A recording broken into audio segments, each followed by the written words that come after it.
Yo, yo, yo, what is up? What is up, guys? I hope everyone is having a fantastic day. I hope everybody is doing well today. So we have a lot to go over today, obviously. I mean, we can go over anything from really this past week one. Week one is officially over in the books as of right now from Sunday. Obviously, the Jets, 49ers, the other night is a whole nother thing. So there's definitely a lot to go over today and what the Eagles have to clean up, what they have to do to win this game against the Falcons on Monday night. I wouldn't be walking into this game thinking things are going to be easy. We have a dry field, fantastic, which is awesome. I can't wait. I'm pumped. I think the Eagles have played way better than any other team that I saw play on Sunday to Monday. Really, week one, if you really want to put it there. Okay. So it's kind of crazy, kind of nuts, but I hope everyone's doing good tonight.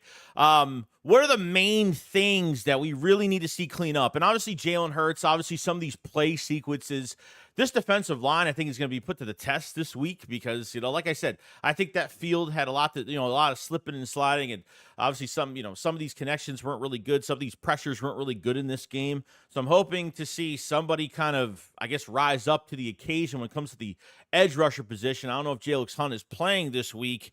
We're loving what Nakobe Dean is showing us. We're loving what obviously Zach Bond has been an absolute beast. And if he plays the same way like he has been, it's going to be a big problem going forward. Big problem going forward as of right now.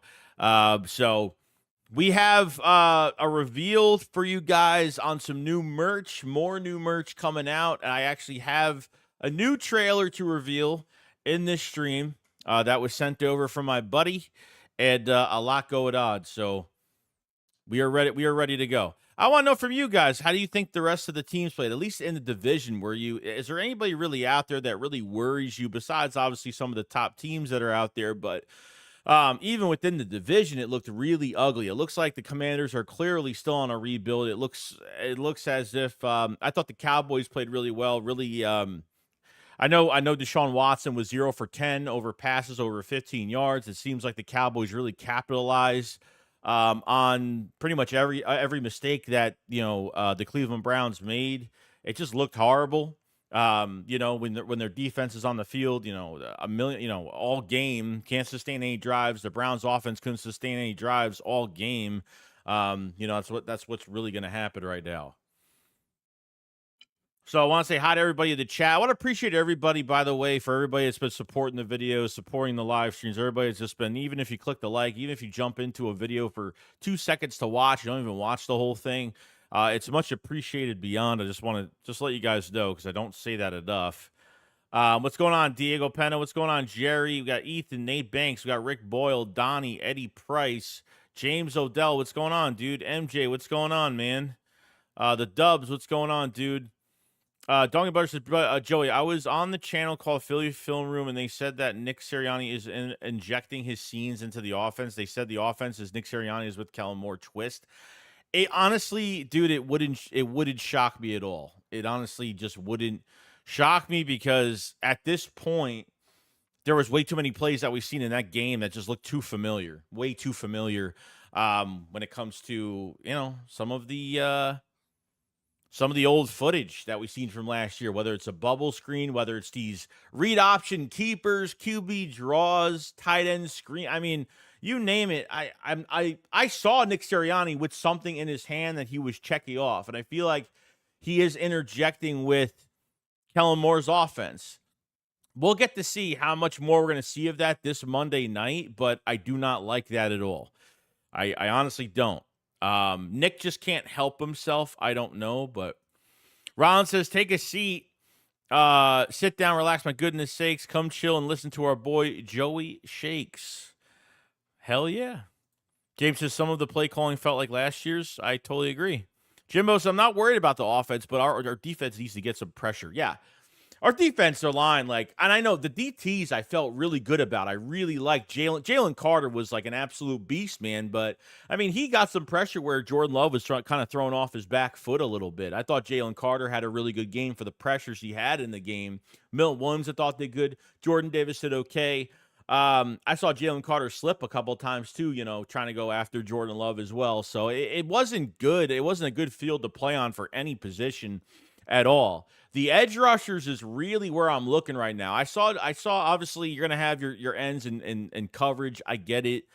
Um Bryce Huff was in a lot of coverage in that game. Like, and I'm sorry, but it's okay to do that, but man, like we just need more. We need more of an edge rush, and that game didn't really show me much from the edge. Josh Sweat probably had the best day out of the defensive line, at least for the edge rushers. I thought Josh Sweat did really well. He should have had a couple. I know one flag was called. I don't know if two was, but he should have had a few flags. I think he would have had a few sacks in that game. So it's really interesting. The Dub says Zach Bond looked amazing out there. Yeah, 15 tackles, 11 solo tackles, and 2 sacks. I mean, if he puts up numbers like that every single game, it's almost going to be hard to say you can't resign him. It's going to be really tough to you're going to have to resign him early. I mean, I'm not even kidding. If you go the next 4 or 5 weeks and he keeps playing like that, you have to try to re-sign him as early as possible. And the Eagles have $24.5 million in cap space. The Eagles have enough cap space. The cap space ain't the problem. I think we're looking pretty good there. Joey, Nick looked pissed at the first game. Why is that you think he's mad because he's not play calling for us anymore? I don't know. I can't believe that. Look, I'm going to be mad if we actually find out that he's actually kind of interfering with it. But then another side of me thinks like Kellen Moore, there's no way, when you see a Kellen Moore play, a Kellen Moore play is watching Saquon Barkley on that receiving touchdown. That's a Kellen Moore play because Nick would never call that. Nick never got the running backs into the passing game, never did. But I don't believe that he's fully out of the offense from what I saw on Friday night. Once we go into Monday night and see what happens, maybe things change. I'm not sure. Hopefully it's a little bit different. Nate Banks says, what do you think they do? Isaiah Rodgers, if he comes back, I'm fine with Q moving inside, but now I kind of want him to stay outside. I'm on the same boat as you, bro. I really don't want Quinyon moving to the inside at all, man. I want DeJean to be ready to play inside. That's what I really want. It's almost like I'm not trying to phase Isaiah Rodgers out, but Isaiah Rodgers hasn't played, so this will be his first game back. So might be some growing pains with him in this game, maybe not. Obviously, for the rookie and Quinyon Mitchell, that's where he should be in the future. The problem at nickel is if DeJean is not ready again this week because he missed a lot of time, Avonte Maddox obviously is the backup the backup slot corner nickel to the backup safety position now. And I thought Avonte Maddox was the worst player on the field on Friday night. I thought he was the worst player that we did see. Samuel says, sad to say, but Dallas D looked better than ours. They had more pressure and didn't give up big plays like we did. We could definitely match their offense. Well, they play a more aggressive system than we do. It's much easier, than playing massive zone off-ball coverage. Yeah, they look good. They look good against an offense that didn't produce. I mean, Deshaun Watson didn't do anything. Deshaun Watson was 0 for 10 over 15-yard passes. The Browns defense is good, but when they're on the field the whole entire game, I mean, and they can't sustain drives offensively, Dallas capitalized on all of that. Of course, Dallas looks good in September because they always look good in fucking September all the damn time. So I try to be as unbiased as possible. Like, they had a great game, but one game doesn't define your season. Okay, it doesn't. As much as, the Eagles struggled in some sequences, like, I don't think it defines the whole season. You know what I mean? So first game for everything. We'll see how everything goes. Chris, what's going on, man? Says Dallas played the Browns. Yeah. Does fans catch my man. Zach Ertz was great. That's my favorite tight end on the team so far. I keep forgetting. I keep forgetting Zach Ertz is actually playing for the Commanders. I kept forgetting that going forward. But I think Jaden Daniels, obviously just needs to have better play. But when it comes to him as how athletic that Jaden Daniels is, I thought he played really good. I think he's got really good speed. So that's a guy that we're really going to have to contain this year because he will run some on us easily if we don't contain that. Nothing else. From what I know from that game, no. I mean, Alameda Zacchaeus, whatever you call him, he didn't do much in the game. They really just don't have. They don't really have a number 2 receiver. I mean, Terry McLaurin didn't even have like 40 yards in that game. Terry McLaurin didn't do nothing. So you have like 2 teams right now in the NFC East dealing with really bad quarterback play, can't get anything to any weapons that are out there. Just remember, Jahan Dotson is coming along very slowly right now.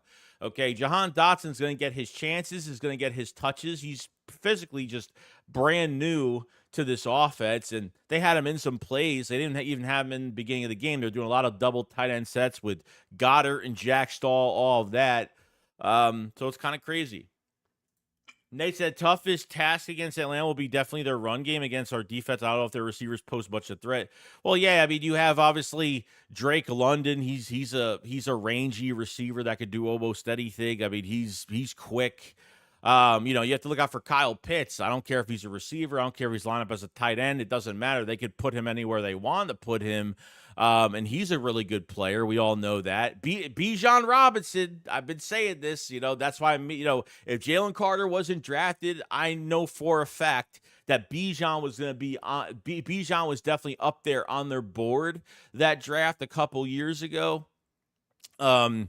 So I got to say this, like Bijan Robinson, I mean, it seems like the Steelers did a pretty good job on him. So what you could do now going to the second week is watch what the Steelers have did. But you're facing Kirk Cousins in prime time. And Kirk is not the most athletic quarterback, but we got to get some sacks on this. If you can't even get sacks on Kirk Cousins, then I don't know what to tell you. They're going to run the ball like crazy. They're going to use their tight ends like crazy. But defensively, I think they really have to match us up really well. I think they have I think their defense is pretty good. They've had issues running the ball against the Steelers. I know that from this past Sunday. So it's really going to be, Saquon Barkley, Kenneth Gainwell. I don't know if Will Shipley will get any touches at this point. But we're home. It's going to be really exciting. And we should be 2-0 after this week. The Eagles should be 4-0 by the bye. The Eagles should not be losing one game before the bye week at all. They should be 4-0 heading into the bye, resting up and getting ready for the rest of the season. So that's where I'm kind of at with the whole situation there with all the guys. Simmons says, totally agree. Excited to see us grow week to week. I'm just sketchy about Hurts. Bad decision-making hasn't improved since the Super Bowl. It's concerning. Look, it's like I can't say much about it, but they just had some bad sequences. I mean, you scored 34 points, okay? You couldn't even score 34 points last year. Okay, you scored 34 points against pretty much on the PFF rankings a top 3 team in the Packers. That's going to be without Jordan Love for the next 4 to 6 weeks with Malik Willis at quarterback. You did a really good job. That's a tough team you just faced. And with the talent and with the subpar play calling, yeah, they scored 34 points. That's pretty good. But that's not even their ceiling right now. I mean, from what it's telling me, like if they play like that at 34 points against a pretty good defense, they could probably put up fucking 38 plus a game. You don't want them to put up that many points per game. Yes, you do want them to do that, but you want your defense to get those stops. The one issue I have with this defense as of right now, besides the pressure, besides some other stupid shit like that, is that they need to get some turnovers, bro. I mean, Josh Jacobs fumbled the ball from Darius Slay. They couldn't get the fumble recovery. The missed pick 6 from Nakobe Dean. I mean, so many opportunities to get a pick, bro, and they just couldn't do it.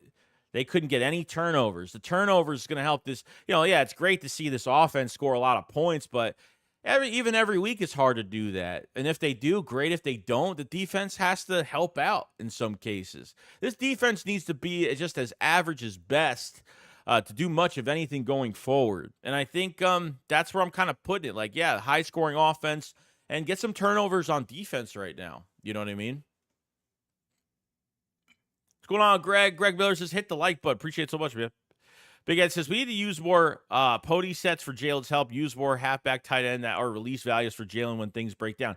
You know what I really didn't like, especially near red zone, is like you have an empty back set 2 plays in a row. I mean, why are they making things so difficult? And then he has these short passes to Devontae Smith, very very simple, very easy, really good throws. And have Saquon with you in the backfield. Have that safety blanket. Have that guy that's going to be the check down, you'll have that check down available. To put it all on Jalen Hurts' shoulders, it's just not great. I don't like how they try to make him why do they try to make him the hero? I feel like the more they try to make him the hero, the more he's going to make mistakes.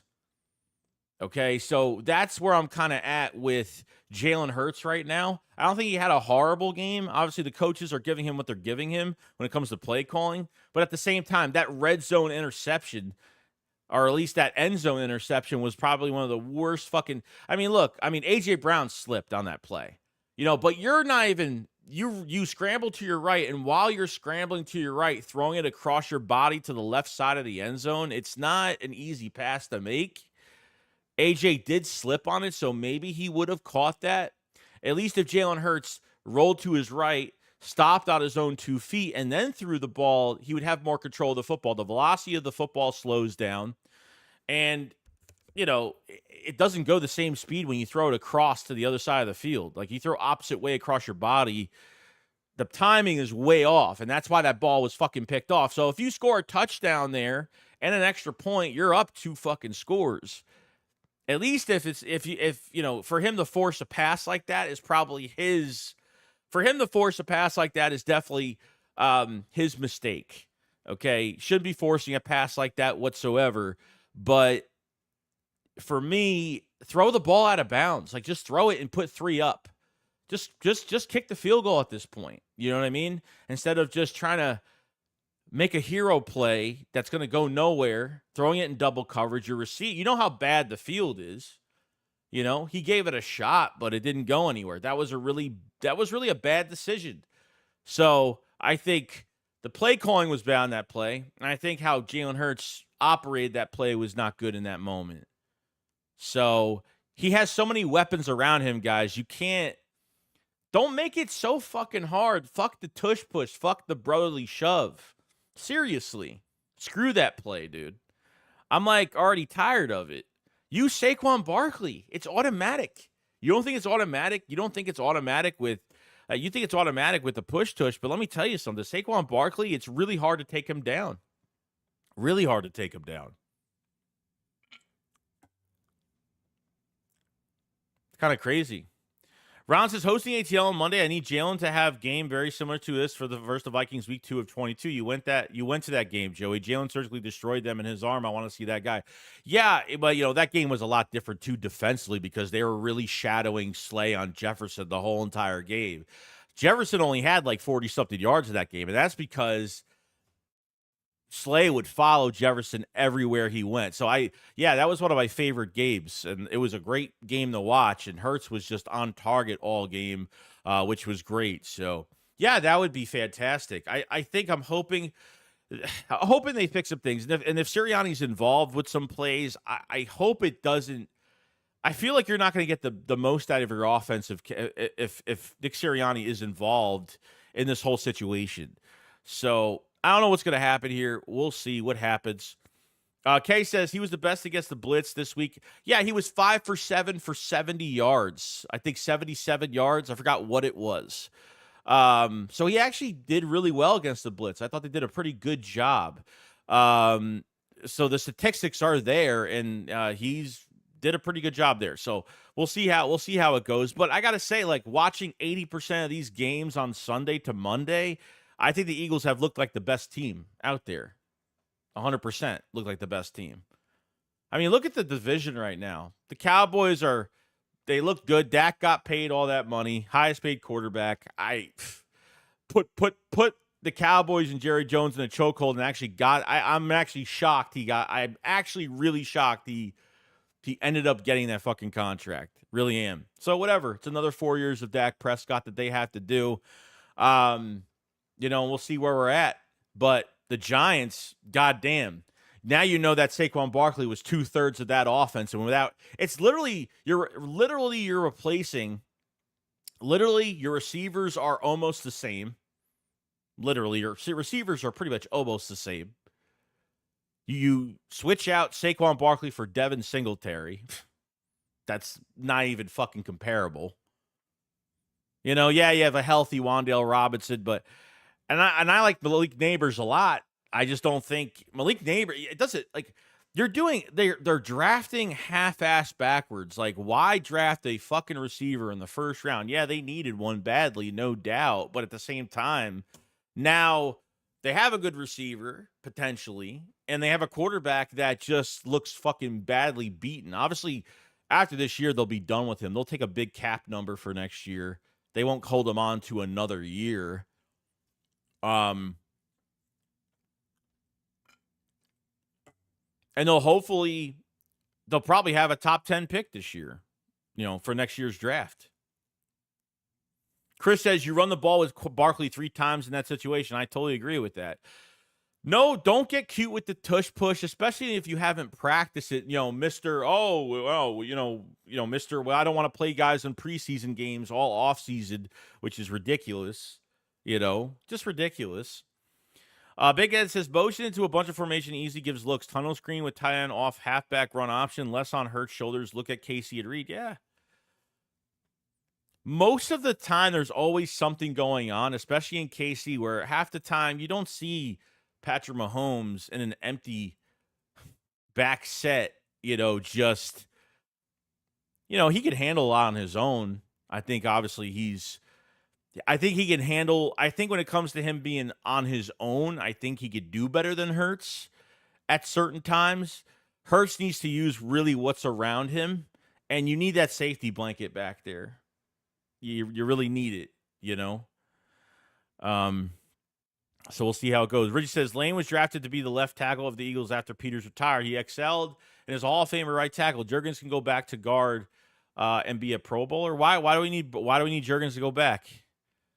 I mean, if you're worried about Cam Jurgens, don't be worried. You know, he had some good blocks in this game. He had some great blocks in this game. I wouldn't be worried about him too much. You can't go too much like off this. You know, we can nitpick this first game, but at the end of the day, guys, like, it's the first game.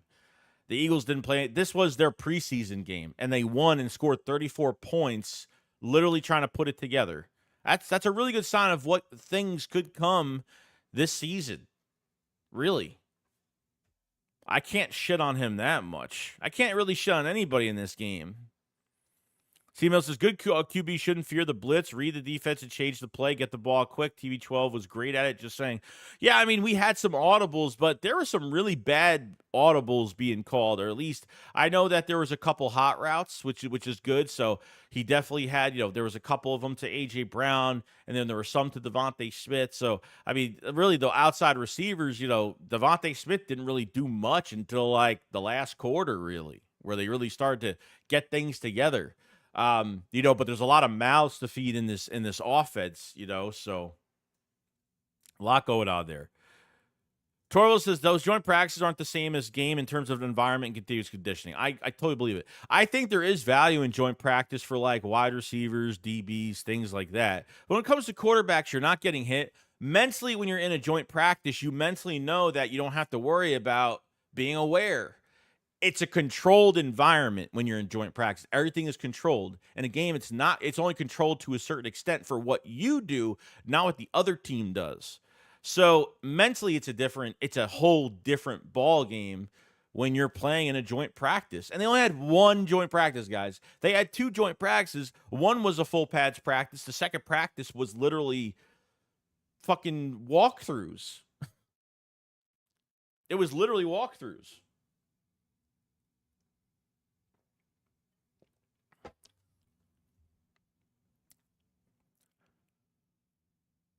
Let's see here. Reed says, when Sidney Brown returns, I want Brown, Blankenship at safety, and Chauncey at the slot corner, Mitchell at cornerback, Mitchell at corner 2, Slay at cornerback 1. Yeah, I mean, that's not going to happen, though. I don't know if that's going to happen. Sidney Brown's going to return, week 5, which is the bye week. So he'll be gone for he'll be gone for 3 more weeks. Week 2, week 3, week 4. He'll be back week 5, which is the bye week. I don't know where they're going to put him. Sorry, but I want DeJean to play over Sidney Brown right now. Even if Sidney Brown comes back, I don't think he's going to be fully 100% either. He's 100% coming back from an injury, but he's not 100% in football shape. He hasn't been physical at practice. He hasn't had full pads on. He hasn't hit anybody yet. It's going to take some time. People think like Sidney Brown's going to come back after the bye and fucking be perfectly fine. I don't think that's going to be the case. You know? Browns, I gotta be honest though. I saw 2023 Hurts Monday. He has some good moments, but I was a little let down with his performance overall. I believe in Jalen. I really need him to bounce back. We need 22 Hurts. Yeah, we'll have him back. I'm not worried about it. If they call too many plays where they're having Jalen do way too fucking much, it's gonna be a problem. I'm gonna put that all on the play calling. If literally Hurts has to do everything on his own, it's gonna be a problem. There's got to be a balance when it comes to the checkdowns progression, and that field was a fucking disaster. There was no pass rush because of that field conditions. There was receivers slipping all over the place. Who knows if AJ Brown didn't slip? He had his hand up. He was wide open, no one around him, and unfortunately, he slipped. It fucked up the timing of that ball, and it was intercepted. There were some sequences that just weren't that great in that game. But for a first game and your offense hasn't played together since literally a joint practice, guys. That's how crazy it is. C-Bills Z52 says, thanks for the feedback, Joey. I watch you in 500 all the time. Great streams and people. Thank you for the horror. I appreciate it, man. We both appreciate it very much. I have a big reveal coming this stream on some new merch. Got a big reveal here. If you stay on, you will get to see the rest of it. So the lack of preseason games action also hurt our run defense. Our DTs were struggling in the third quarter. Jacob started going. Oh, yeah, we started getting gashed in that second half, no doubt. Almost it was like every time, if that happens, man, then you got to start playing these linebackers downhill. You got to start being more physical and, you start being more passive defensively. At least with the defense, they actually played in preseason, even if it was a series, a game. The first game, it was a series. The second, it was a few plays. Like, it wasn't much. I mean, just think about it. Jalen Carter only had 3 reps in preseason. That is it, going into this first game. And just from a little bit of that, it actually helped tremendously. It really did. Like I said, dude, that field was a total disaster. This pass rush should look way better than it did. Way better than it was kind of suffering a little bit in that Packers game. I have to say, it's gotta be a little bit better. Richard, Chauncey only played 2.5 games in Detroit. Has Chauncey ever played safety on the Saints? No, he played nickel. No.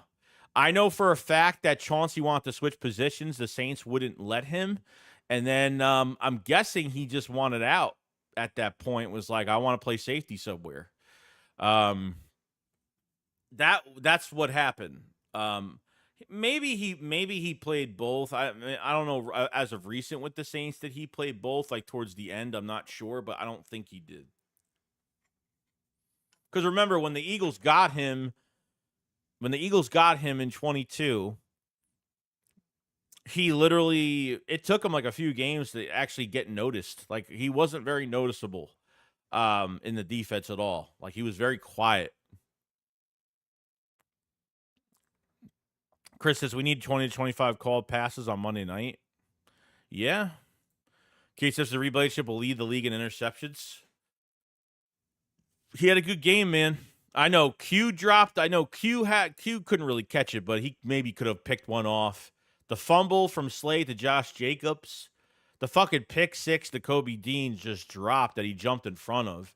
That's like, when you see flashes of that, that's the Kobe Dean having really good instinct, bro. And Zach Bond, Jesus. Zach Bond was a role player for the Saints last year. A role player. He had a couple picks last year. He was a defensive end transformed into an outside linebacker. I mean, really, like, where did they find Zach Bond and, like, figure it out with him? Because, man, I got to say, the coaching production at linebacker has been very good. As of right now, it's been pretty damn good. Absolutely amazing. In my opinion, I think it's been probably the best I've seen. So like I say, we could rush 5 people more often with the scheme that we run. It could help in the run and the pass. Yeah, no, I get it. They did that a couple times. They had a 5-man front a couple times in the game on Friday. I don't think it went anywhere, but they definitely do that though. Richie says, I seen Eagles players tear ACLs at the link on non-contact injuries case. In point, Sidney Brown got injured on a non-contact at the link. Well, you know, that's just what happens, man. Sidney Brown was put into a useless game, and that's what happens. CML says, Jalen Carter's a beast. Did you watch him throw bodies around? Yes. You'll see a video tomorrow, guys, because I do talk about Jalen Carter and the Brian Baldinger tape that he showed of the game. So I definitely will go over that tomorrow, so definitely look out for the video tomorrow. Goddard's not on a contract year. Goddard has, I think, 2 more years left. So he's 28 years old. By the time he turns 30 throughout that year, I would say, what, 26? The 26th season is his last year of his contract. The one only Ron the Dons. Honestly, I don't like the international game because it's not a football field. It's a soccer field, both. So the whole team sucked on that field. Yeah, Green Bay got affected by it. Totally agree with that. Chris says, by game 3, we'll be at full throttle. That first game in that terrible field did not help us get any groove. No, and I think that field affected Jalen Hurts because, you know, he's the first guy who gets the ball in his hands. So I think he was contemplating on running at full speed and trying not to injure himself. So that was him being cautious because he didn't look fast in that game. And the reason I could probably come up with is because that field was a total disaster. The Eagles are not complaining about it, but I think behind the scenes, they really are complaining about it. You know what I mean? But they got the win. They got home. That's all that matters, you know? K-Keeper says, Cole, let's see. Reed is our best safety again. He just keeps getting better. He had a good interception. I have to give him his props, give him his respect. Like I said, when it comes to his downhill coverage, he's great. It's the backside where he's chasing somebody, gets his body flipped around, and I think that's where he kind of lacks. But as an in-the-box type guy that he is, played really well. Played fantastically well. Thanks, Joey. My girlfriend's waiting for your big reveal. Yeah, I bet so. What's going on, Jizz? Oh, no, don't tell me it's this fucking guy again. Telling you right now, bro, you will get you will get blocked. You say any crazy crap, you're gonna get blocked. I'm telling you right now, be really careful. Be really careful. That's all I'm gonna say. Suo, what's going on, dude? Hope you're having a good day, dude. JB says, was it nice to have a running back who could stay on the field on all downs instead of needing a backup on passing downs to block? Oh, yeah, dude. Like, I think overall, both on touches, I think Barkley touched the ball, 26 times? I think it's like 26 times. Saquon Barkley had more touchdowns in that Packers game than the fucking Giants had the first game. That Giants game was horrific, bro. I mean, Sam Darnold with weapons around him, that was like so weird. Daniel Jones, wow. I mean, you had Giant fans waiting for him outside the gates of the stadium to laugh at him. I mean, imagine if Philadelphia did that. Just imagine what would happen at that point if Philadelphia actually did that. All right, so who's ready for the big reveal? Merch. 141 in the chat. Make sure you subscribe to the channel. Make sure you like the stream. We have, if you guys haven't picked up your Saquon Barkley Kelly Greens, we just got the Kelly Greens in the other day. So definitely check that out. Link is in the live chat for the store. Go get your stuff. If you have to email me, email me. Okay, if you have any questions about anything. Who wants to see another big reveal of merch? It is out right now. It just dropped a couple hours ago. So let me know if you guys are ready, because I will show you guys the big reveal. Thanks. Hey, Joey, are you concerned about Jalen's ability reading coverages? I feel like he did onto the ball too long. I mean, I think he did at times. Usually, like when he's usually, I don't know what's going on because when he had times to throw the ball and he was extending the play, I felt like it just didn't go anywhere. I felt like it really just didn't go anywhere at all. So I just think it's first game. It's a whole bunch of stuff. So Joey, did Gamel do anything in the first game? Yeah, I mean he had I think he had a run. I think he had a pass on the left side, making two guys miss. He made two defenders miss for a first down. Slick says, with Mitchell and Dean playing well first game, I'm definitely curious to see Rodgers and White play and see why they were ahead on the depth chart. We don't know if Devin White is going to be playing in front of Nakobe Dean. I think that's going to be a big mistake, honestly. It's hard for me to switch out Nakobe Dean as it is right now, but if White is playing over Dean, then I don't know. I don't know what they're trying to do. What is the plan at linebacker? You know what I mean? Like, what if Isaiah Rodgers comes in the game and he's starting to struggle on the outside corner spot, at number 2? What if he starts struggling? Realistically, like, I'm sorry, but is Isaiah Rodgers going to play the whole season? And what are you going to do with Cooper DeJean? I'm sorry, but Quinion on the outside, I want to see him go against every fucking great receiver that he's going to face this year. I want this man to be tested. Yeah, sure, if Isaiah Rodgers plays well and you put Quinion Mitchell over Avonte Maddox at nickel, yeah, I think it's a huge upgrade. But, he's going back to a position that he played a lot of in camp, which was good. Easy as his name says, Joey, will you be concerned if we don't blow out the Falcons? I don't necessarily we put up 34 points against a good team last week. As much as you want the blowout, should they have a blowout this year? Yes. But, it's really hard to win in the league. Should they put a lot of points on? I mean, should there be some turnovers in this game?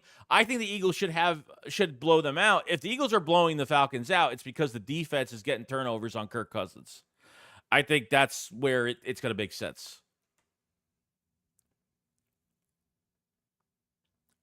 Reed says the Falcons win on Monday Night Football. Is the sky falling in Philly? No, it's not.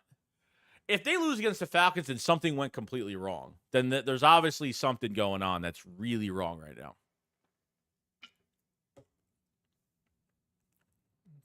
Morgan Post says, Joey, if we could add someone from the free agent pool, which one should we get, edge or offensive line depth?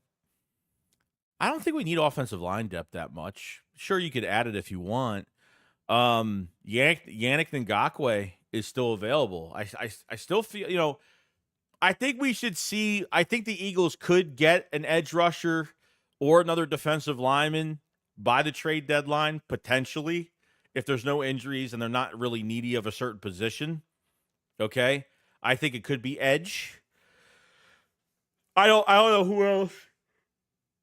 I don't know who else is really available at this point. So we'll see. Joe says, yeah, the Dirty Birds aren't beating us at home. At our home opener, I don't know, man. He says, Joey, I need a blowout. It's been since 22.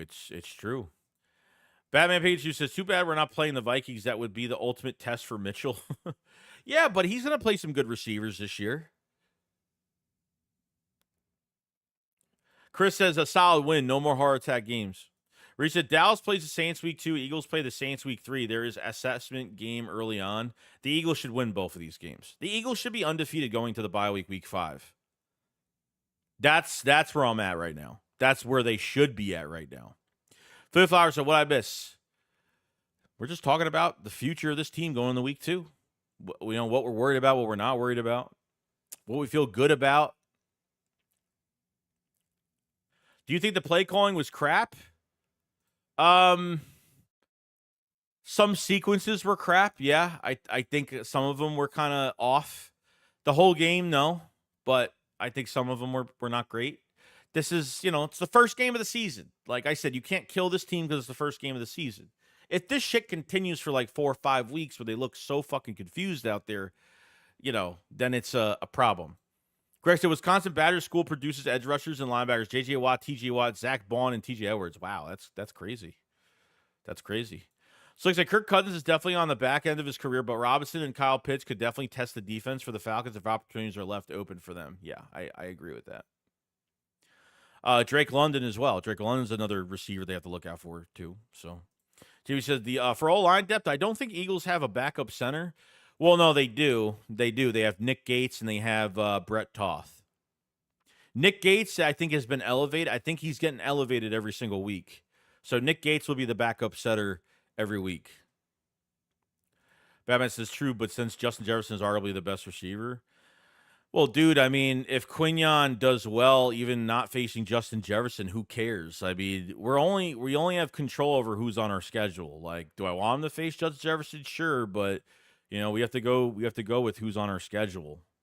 So, you think if you don't face Justin Jefferson, there were some even in that first game against the Giants, I think Justin Jefferson was having some issues.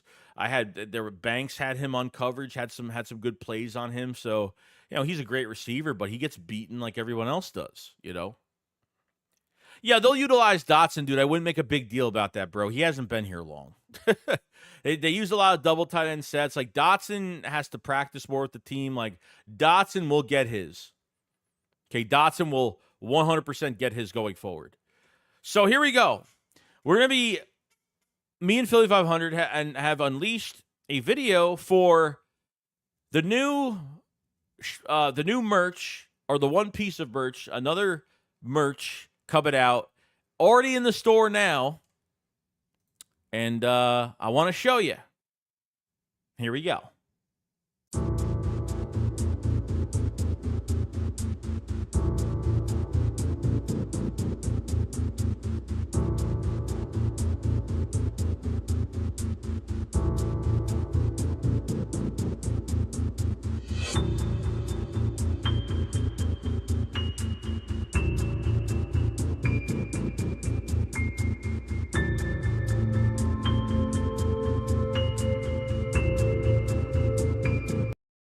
Yeah, buddy. Yeah, buddy. How about that? You guys like that? You can be honest. You can be honest.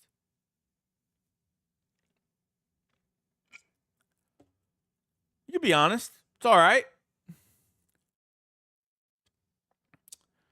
Joseph said, has the NFL said anything about the shit field? Because I haven't heard a word. I've heard nothing about it at all. I haven't heard nothing at all.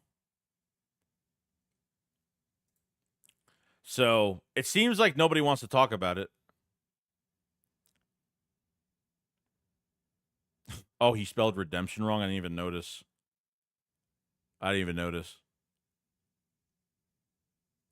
Oh, our boy Omar made that down in Florida.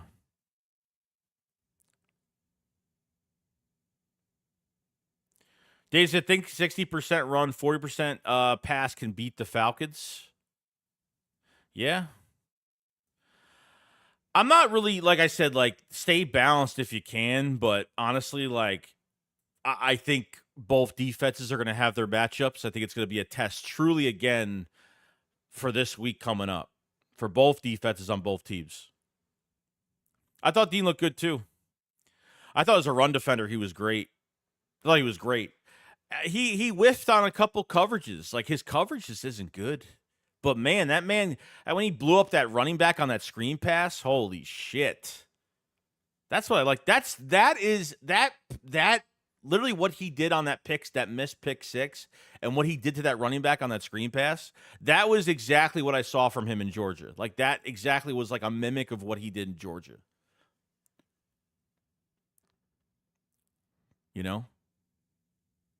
Philly says, how do you feel about the edge rushers? Like I said, I need another week because of the field conditions. They couldn't do much of anything. The big Reed touchdown they had, the big Reed touchdown downfield when Chauncey had that one-on-one opportunity to tackle and he missed it for the touchdown. Bryce Huff slipped 2 times on that play. He would have had pressure. He would have at least made Jordan Love move on that play or been uncomfortable throwing that ball, it probably wouldn't have been as accurate on that play.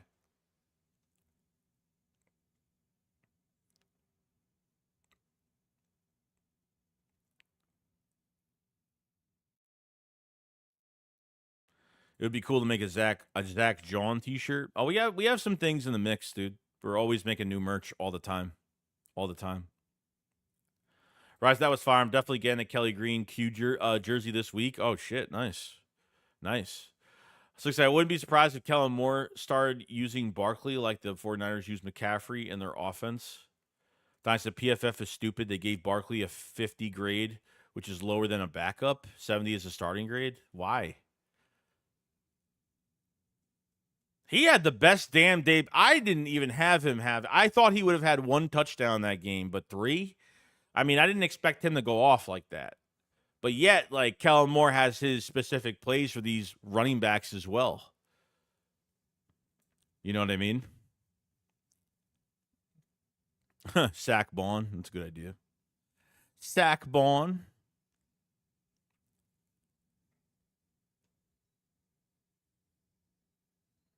Yeah. It's great. Linebackers very productive right now. It's almost like we're having a switch. We're having a switch around right now. It's like literally we've always had a defensive line that got pressure for years. And now it's like the total opposite. Now the secondary is making plays. Linebackers are flying all over the place. Teal Hopkins says, Mac, with the super chat, thank you so much, man. He says, Mac Hollins was a legit wide receiver. He good on every team. Yeah, so what? He went to Miami. Where did he go? Did he go to Houston? I forgot where else he went. I know I saw him somewhere else, but yeah, Mac Hollins, man. Mac Hollins, whenever he had opportunity as a backup receiver in 2017, man, he always made plays. Always made plays. That man was just, it seemed like that year was just, everything was just working. Every free agent produced, and most of the time when you sign a bunch of free agents, they don't, there's only maybe one, maybe a couple that pan out, but every free agent produced. Every player from first to third string produced when needed. Okay. Appreciate the super chat, by the way. Donnie says they are nuts. PFF is dumb. I don't really put up PFF stuff too much. I don't really read into it that much. But, it is what it is. They'll have a good week this week. This is a home opener, dude. Like, you don't lose in your home opener. I mean, the new players that are here, like, just wait, man. It's going to be insane. It's going to be insane.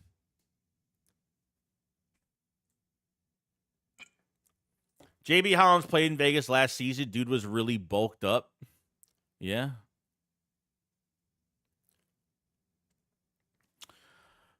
Yeah, Hollins. Yeah, we had Mac Hollins in 17, right? I don't know if he stayed another year after that. I'm not sure. I don't know what happened to him. Did he just stay that year? All right, maybe he got hurt. I'm not sure what happened to him after that.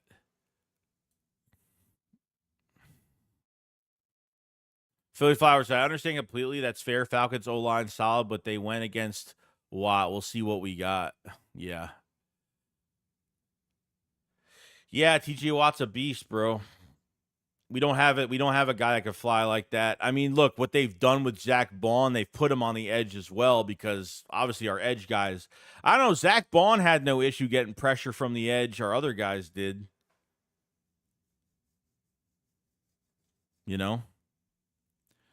What's up, Jerome Kendrick says, I love our team shakes. Go Birds, Fly Eagles Fly. Appreciate it so much, Jerome. Fly Eagles Fly is right. Says, how many touchdowns Barkley will put up this week? Over, under 2.5? I'll say over. I think 2 plus will be enough, honestly. It's almost like he's just such a mismatch. And I think anytime Saquon Barkley has the ball in his hands, he can almost pull one off every single time. You legit, even that long run he had upfield, that A.J. Brown had that bad block upfield. Like, I don't know why Saquon didn't go to the right. There was the right side. When he went upfield and he ran to that player that AJ was on, why didn't he turn to the right? I mean, I think he would have had a touchdown on that play. I think he would have had a huge touchdown. I think he would have had 4 touchdowns from that point. Honestly. Greg says, Joey, Leo Chenal, Andrew Van Ginkel played for the Wisconsin Badgers. That's crazy, dude. I didn't even know that. Joe Max and Joey, are you expecting Saquon to have the same against the Falcons? 3 touchdowns, maybe not. Every game is going to be different, but I expect 2. I expect 2.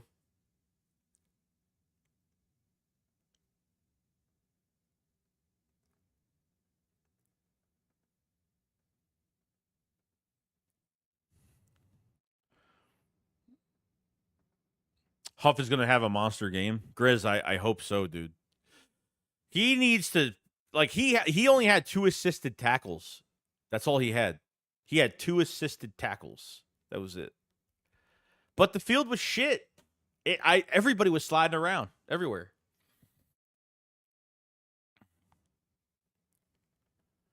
Beat the Out Fantasy says Barkley is the best running back in the league, period.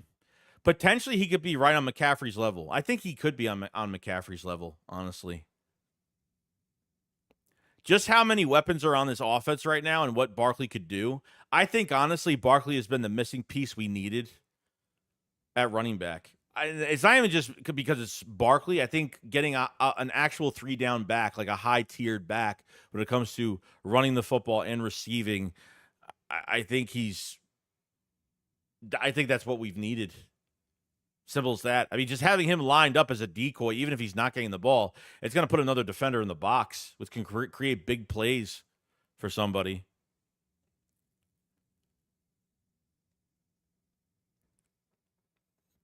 I'm hoping that Ricky says, I'm hoping to see Trotter in the game.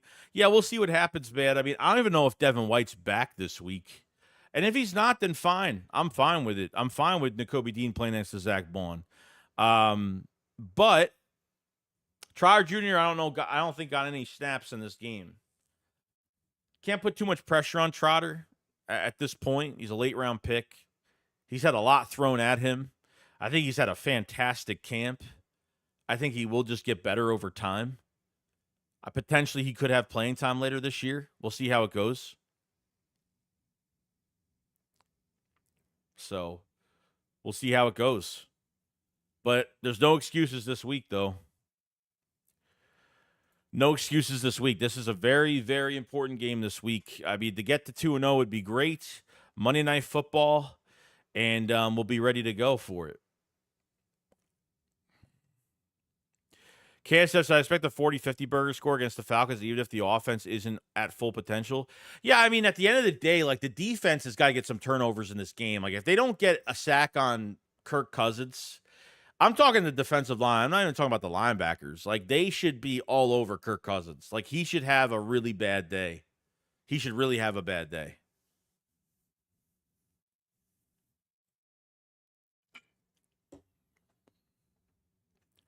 Yeah, they got Simmons and Bates. They have Simmons and Bates, I think. So, linebackers are pretty good. Safeties are pretty good. So, we'll see how it goes. Defense got to make plays. Defense has got to get some turnovers, honestly. Oh, yeah, you're right. Batman says, plus it's Nick Foles' retirement, so losing. Yeah, so it's his retirement thing at halftime, which is great.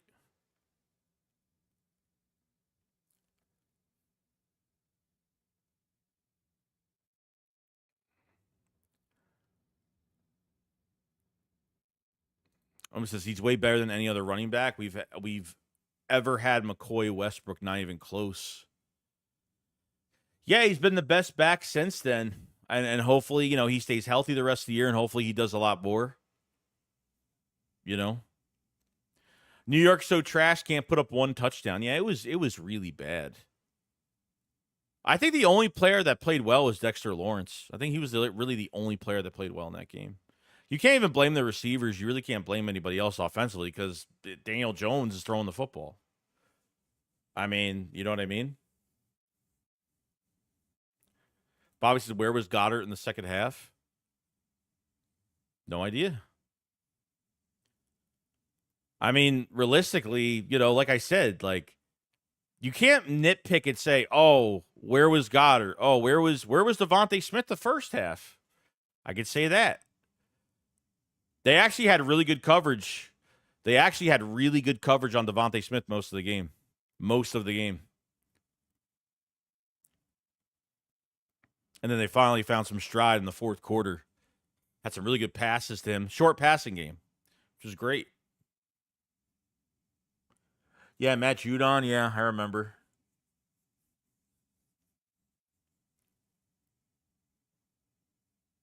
So you need to watch some LaShawn McCoy highlights to remind yourself how good he was. I trust me. I know.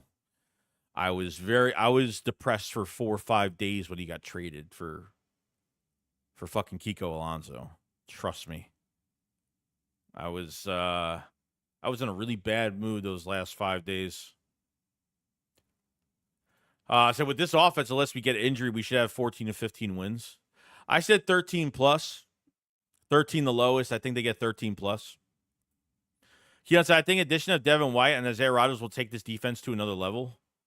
Yeah, I mean, I don't know what they're doing. I don't know if Devin White's out for another week, but if Nakobe Dean is playing lights out, say he goes to this Falcons game on Monday night and saying Devin White's not playing this week, if he plays lights out, you got to keep him in there. I mean, all you're going to do is if you bench Nakobe Dean after a couple weeks and he's playing well, you're just stunting his growth at this point.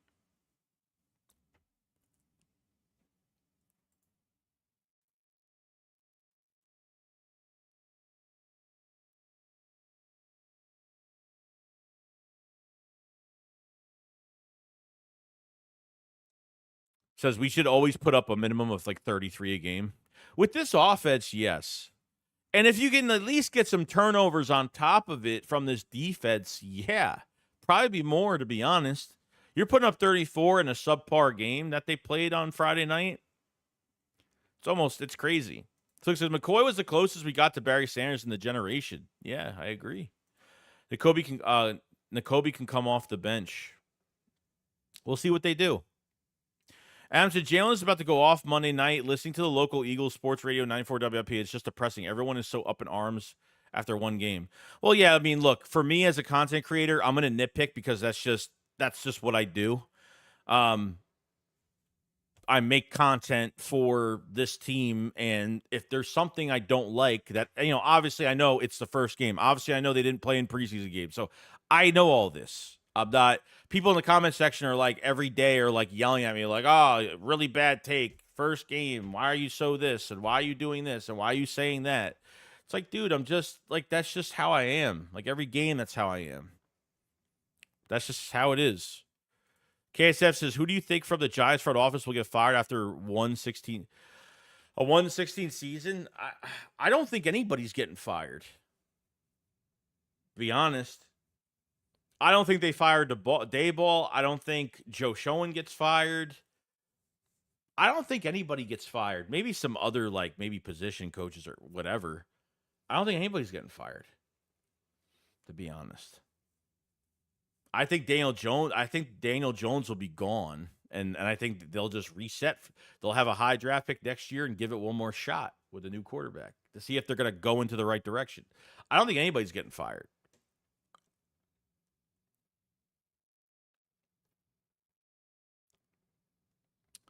Philly Flower says Jalen Hurts 350 yards, 4 touchdowns, no interceptions, 20 yards rushing. Book it. Yeah, that's a big day. It's a big day. Even Jalen Hurts statistics, he played pretty good statistically in this last game he played. Adams, the weird thing is though everyone is saying that we said last year, at least we got the win. We'll take sloppy wins, not trying to hate, but just a little scary. Yeah, well, sloppy wins aren't gonna, I'm shell shocked from last year from the amount of sloppy wins we had. The Eagles didn't make any adjustments. Nick Sirianni made no adjustments to this offense. Defenses start to adjust to our offense. We never adjusted back, and we literally got as far as we did to 10-1 because of the talent. The talent can only get you so far. So playing sloppy in close games, hard attack games, which we went through one this past Friday. Not as bad as some of the other ones, but You know, it's a little alarming. You know, notice that I think Dotson will have a better game. I mean, he was getting open. If you pay attention to the Barkley pass, got open middle of the end zone. Yeah, there was another play where he was on a crosser. It was actually, I think, one of the plays. I think before he threw the pick in the end zone, there was a play near red zone. They were on like the 15, maybe something like that. And I saw Dotson go across the field right in front of him, never threw the ball. And that's when he extended it and went to the right side and rolled out to the right side. So I'm not worried about Jahan Dotson. He's, like I said, like he hasn't been here that long. It's a lot to put on his shoulders. So at least he got into some games.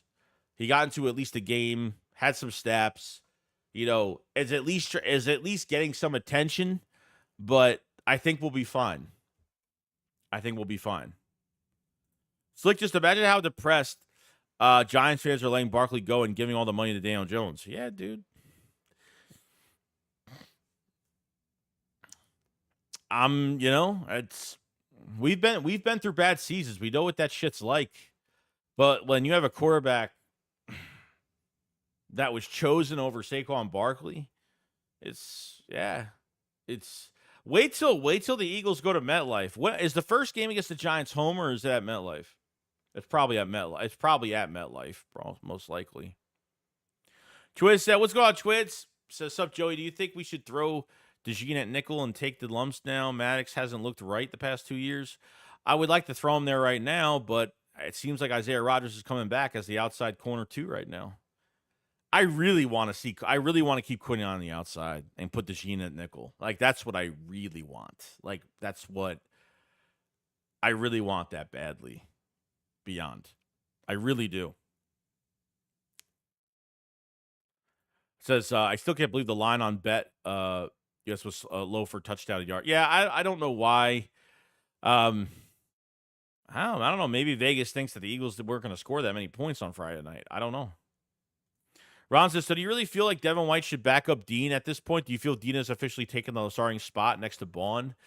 You know, you go into this game on Monday night, they're going to have to play sooner or later. Okay, so you put White in front of Dean. Dean pretty much gets benched, which it's not the greatest idea, in my opinion. Okay, and Isaiah Rodgers is coming in at number 2.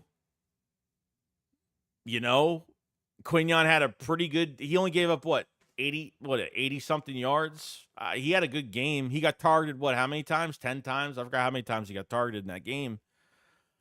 But Quignon doesn't panic, doesn't look like he's a panicky type corner. He's physical. I thought the PI on him was ridiculous later in the game.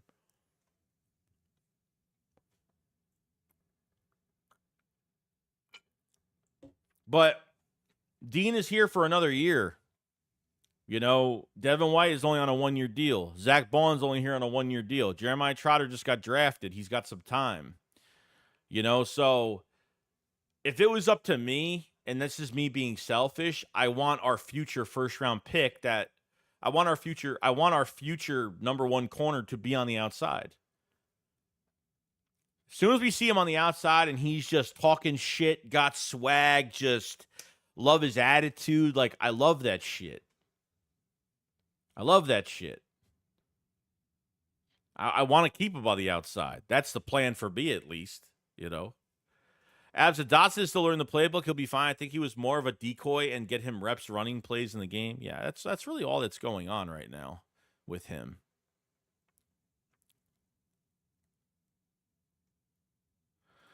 Last year wasn't about the sloppy wins against the good teams. It was about the sloppy wins against the bad teams. Well, they did it they never had one good game. It was a sloppy game every single game. They've literally played bad all year. They haven't been playing to their full potential all year. The offense never had a blowout game all year. That's a huge problem to me. You know, Joseph, if Love didn't get hurt, I would have been so much more hype. That win was awesome. Q is the pick of the draft. Yeah, shout out to Jordan Love. Obviously, he'll be back in a few weeks, so that's good. It wasn't that serious. Quinn looks like Quinyon Mitchell looks like a huge steal. Bobby says Tush Push needs to go away. Give it to Barkley. I completely agree with that, to be honest.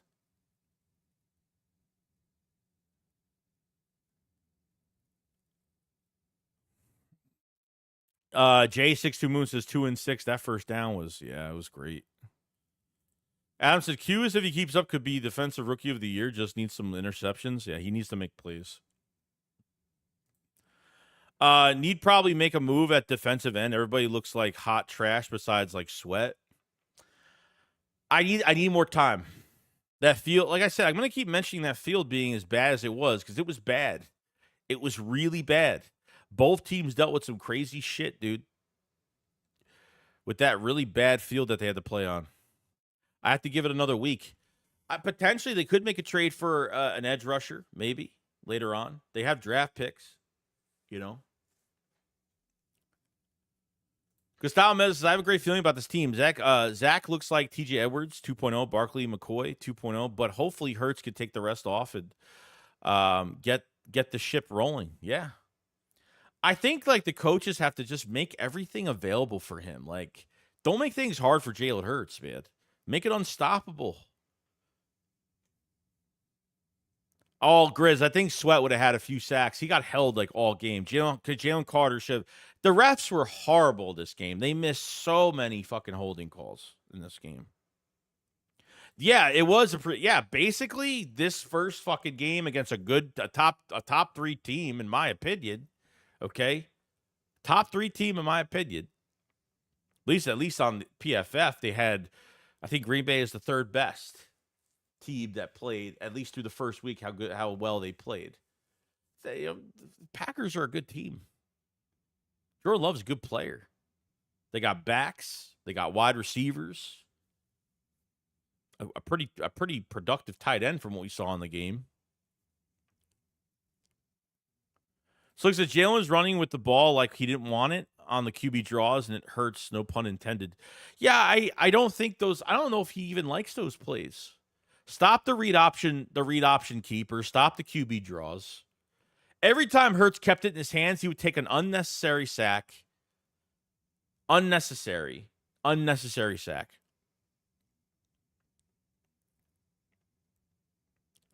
J62 Boot says this team is ready to feast on Monday. Atlanta couldn't win on their own field, let alone at the Link. To be a big moment. People delusional why people keep acting like McCoy anywhere, even close to Barkley. People delusional why people keep acting like McCoy anywhere, even close to Barkley. I don't know what that means. Yeah, Zach Baum played good. Christian Fitz, what's going on, man? He says, sup, Joey, glad I could catch a stream. Do you think Covey should get involved in the offense? You know what was weird about this first game? Covey was in so much pre-snap. How many times do you see number 18 be in pre-snap motion and they never threw the ball? Covey was in pre-snap motion multiple of times, and I never saw him get the ball once. He's getting involved, but he's not getting the ball. I mean, that's pretty much what's going on. Joyce says, it says Shady was one of the best backs we ever had. What the hell are you talking about? Barkley had one game. And so what do you think the odds that Slay is gone next year? Personally, I hate to say it, but I think he has to leave. We have too much youth waiting in the wings, waiting to get reps. Well, dude, 100 million%. Slay is either going to get traded or he's going to retire. Slay is gone after this year. Keely Ringo, I don't know. What happens with Isaiah Rodgers, I don't know what they're going to do. To pay a corner right now, I don't know. Unless he, like, plays lights fucking out crazy this year. Keely Ringo and Quinyon will be your outside corners of the future.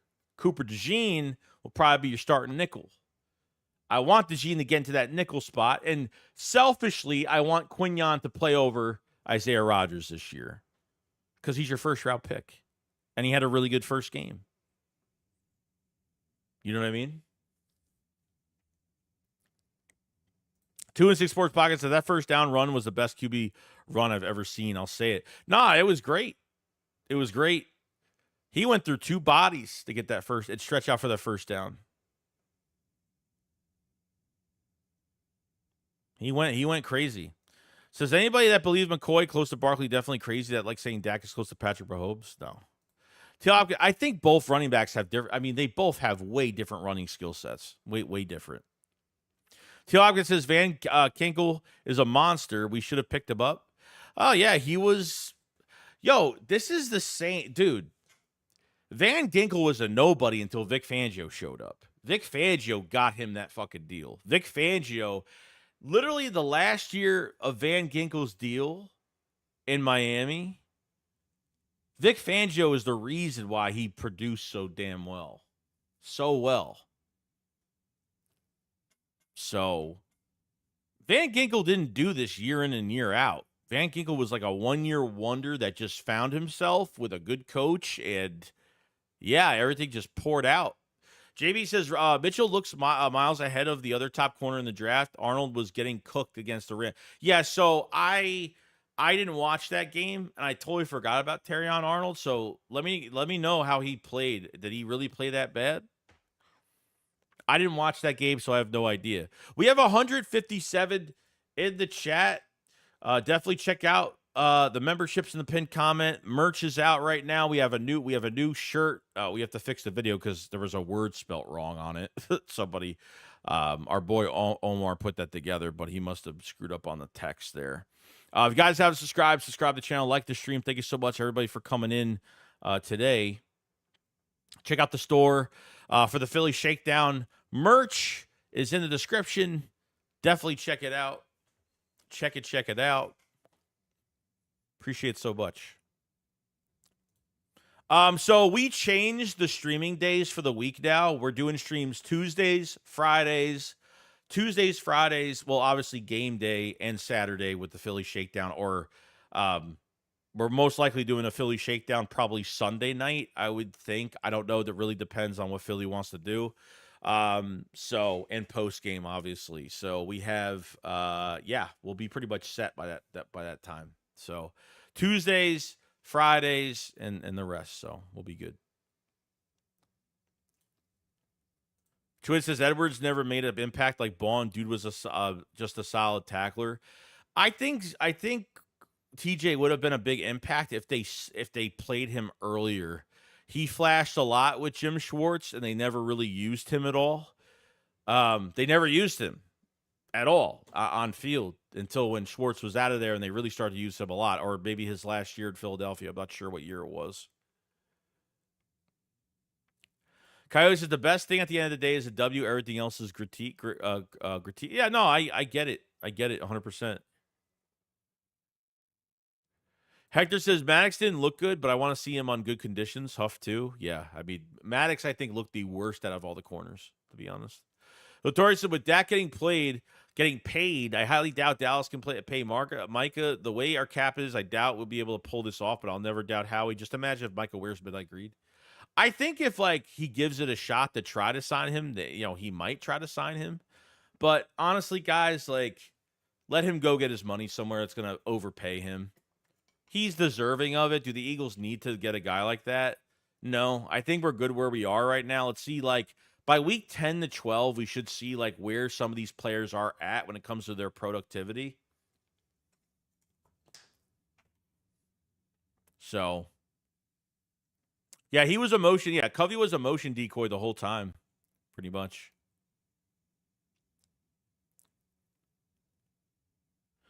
James said Arnold had at least 2 PI calls against him, one being in the end zone. Yeah, I thought one was a bunch of bullshit. I think the one he got was the same play they called roughing the passer with Zach Bond when he hit the guy in the fucking chest. J26 Boot says, you watched the one game with Barkley, and he already better than a running back who has the most yards ever as an Eagle made all-decade team?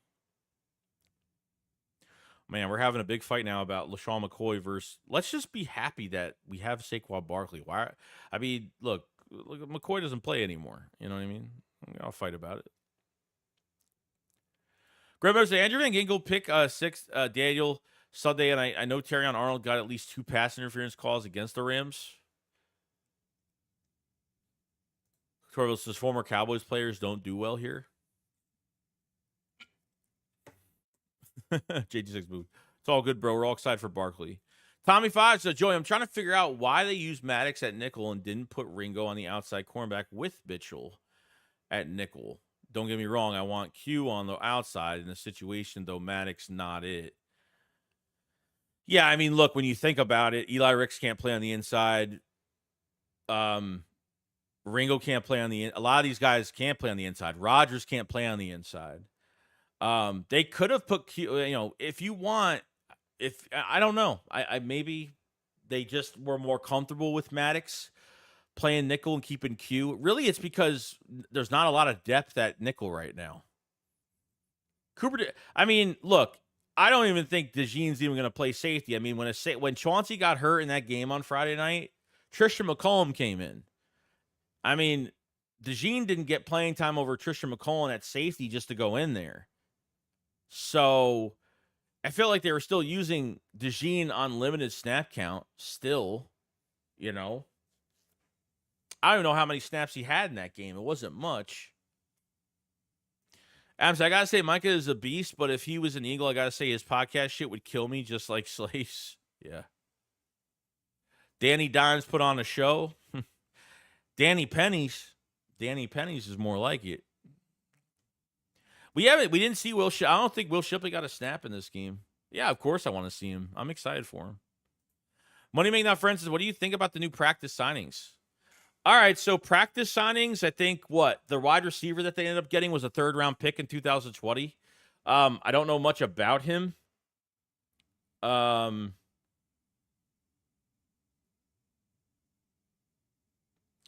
see here. The other new signing, hold on, I'm trying to go to, hold on. The other new signing, A.J. Woods, cornerback. Okay, Woods was undrafted free agent, spent the preseason with the Commanders. 4 seasons at Pittsburgh, Woods primarily played on the outside. But given his size, 5'9", 186, he's likely a better fit in the slot. Woods played 46 of his 55 preseason snaps for the Commanders in the slot corner position. So I know nothing about these guys. That's why I just read that like a complete noob. So I have no. So they picked up another hybrid player from the Commanders. They picked up another player from there. Smaller player, 5'9", 186 pounds, could play inside, outside. It's not bad, Add as much corner. Can't have enough. Can't have enough of the corners.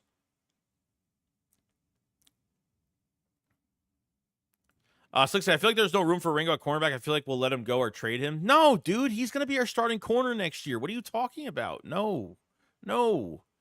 Ringo is not going to get traded. Slay is not going to be here. I 1,000,000% know that Slay will not be here next year.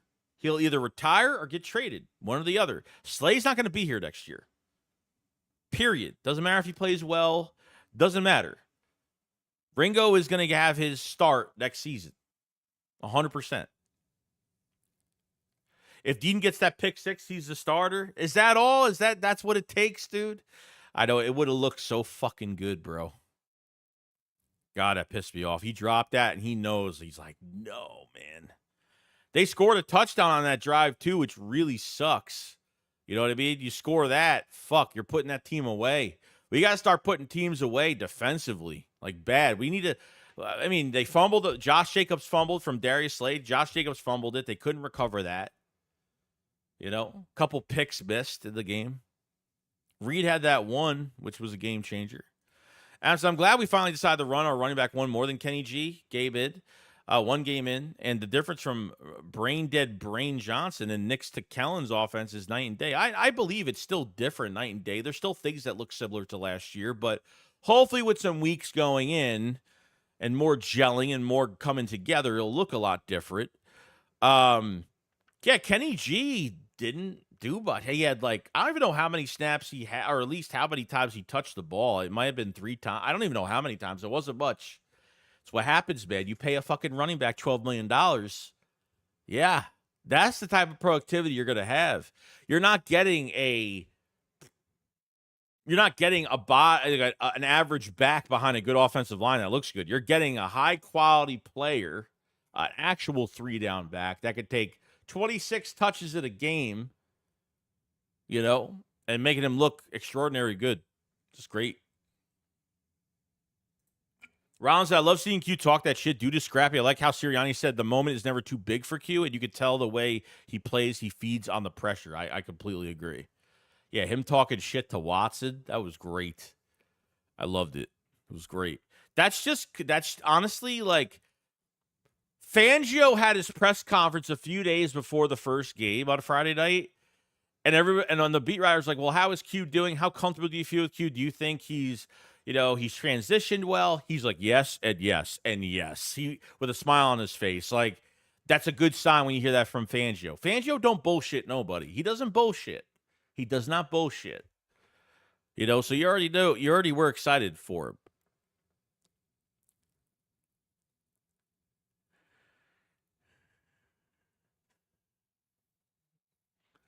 Coyote says, hey, Danny, man, look, if you're really watching, hit me up, man. You got paid, but enjoy the contract. Yeah, I mean, it's like $160 million, dude.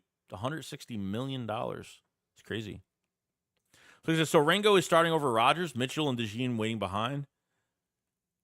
No. Ringo is not. Ringo is going to get. Ringo probably, depending on what they do, Ringo will probably not have that many snaps this year. It's unfortunate, but there's only so many that could play game to game. Okay? Ringo will be a starting outside corner next. He'll be the starting number 2 next year. Rodgers on a 1-year deal, so I don't know what his future is. Because, look, at the end of the day, like, you got to pay DeJean in a few years. You got to pay Q in a few years. Maybe they could take advantage of the situation and say, they'll sign Isaiah. If Isaiah Rodgers plays fucking lights out, like to the point where it's like, man, we cannot get rid of him, it's going to be some tough decisions that are going to have to get made. Rodgers is still relatively young. He's only been in the league, 3 years? He's still relatively young. But you signed Rodgers last year. And the Eagles were the only team that had interest in Rodgers. No one else picked. When he was about to get suspended for the gambling, the only team that had interest was the Eagles. And Isaiah Rodgers took that as, okay, so no one else believes in me. Well, I'm going to show the league why the fuck you should have picked me up. And that's what he's doing. And so I was just thinking about yesterday about how the absolute tear Howie had been on since the Chip Kelly days. He took the minor setback to major comeback, saying literally, love Howie, man. Yeah. I love that quote, though. Minor setback to major comeback was definitely Howie Roseman. No doubt. Let me tell you something. If they were able to get Hassan Reddick back, I mean, so many Eagle fans talk about it, but let's just dream if there was a possible way to dream here. Okay? If they were able to get Hassan Reddick back, Howie would be like, he's still a top GM. Okay, he is a masterclass GM. If he was able to trade a player away for a 3rd-round conditional for 26 and get him back in the process, I mean, that would be fucking crazy.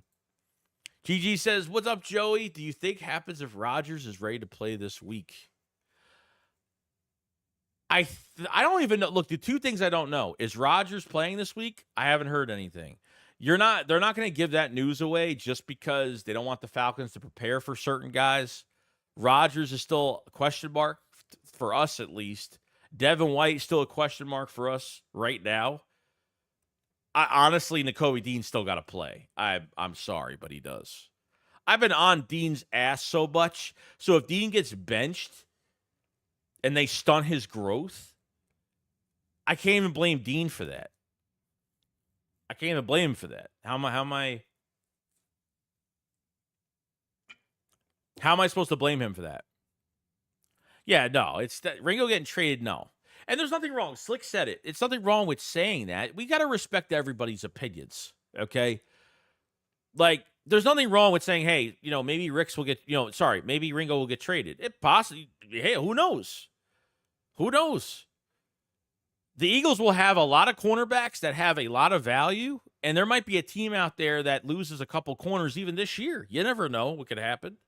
And the team might call the Eagles and say, hey, we need a cornerback. We know you guys are deep at that position. A lot of starting capability, starting quality corners you have there. Is there anybody available? Is Eli Ricks available? Is Ringo? I mean, would I do it? No. In my opinion, I wouldn't do it because fuck that. Like, Slay's gone after this year. Let Slay teach these guys all year round. Having Slay in the building was probably the best thing they did. Okay. Bradbury's injured right now, so we'll deal with that down the road. He's out 6 to 8 weeks, so we won't see him till later on and see what they do with him. Because honestly, he shouldn't even fucking play. Sidney Brown should be back before he gets back, and hopefully they just trade his ass, take the cap hit, and just say fucking goodbye. honestly, veteran or not. He's out beating that cornerback. He didn't play cornerback this offseason. And that safety, he was the second team safety. But come on now.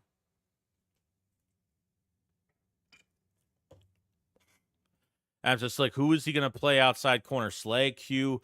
Come on, be real. It's going to be Ringo and Q outside and Coop. Don't kill the guy. You know, it's just an opinion. Like, I get it. You know, Nicholas says Swift really ain't an average back. He just wasn't used right. I feel bad for him right now. Bears line is horrible. He's a great back. When we got him, dude, as long as we said, dude, if they use him the right way and he stays healthy, fuck. He only broke 1,000 yards the second to last week of the season last year, which was even fucking just more. Just what the fuck, dude? Really? So if Q gets a pick against Atlanta, I will buy an authentic Q jersey. Not the cheap game jersey either. Spend that money, dude. Spend that money.